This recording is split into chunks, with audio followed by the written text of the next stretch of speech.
இன்றைக்கி வீடியோவில் நம்ம ஏபிசி மால்ட்டோட மெஷர்மெண்ட்ஸ் பற்றி வந்து பார்க்கலாம். ஆப்பிள், பீட்ரூட், கேரட் இது மூணுமே சம அளவில் வந்து எடுத்துக்க போகிறோம்.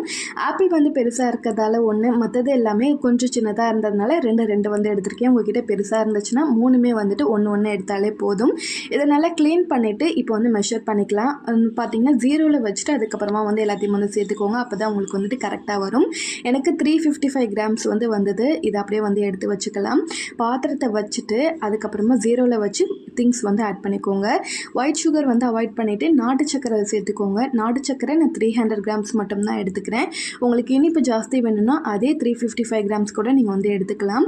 இப்போ வந்துட்டு ஒரு பவுல் வச்சுட்டு அதில் வந்துட்டு பாதாம் வந்து ஒரு 10, முந்திரி வந்து 10, ஏலக்காய் வந்துட்டு ஒரு 3 போல் வந்து எடுத்துக்கிறேன். உங்களுக்கு வந்து நட்ஸ் ஜாஸ்தி வேணும்னாலும் நீங்கள் ஜாஸ்தி பண்ணி போட்டுக்கலாம். எனக்கு இது போதும் அப்படிங்கிறனால இது வந்து 30 கிராம்ஸ் வந்து வந்தது. இவ்வளோ தான். நெக்ஸ்ட் வீடியோவில் எப்படி செய்யணும் அப்படிங்கிற வீடியோ வந்து அப்லோட் பண்ணுறேன். பாய்.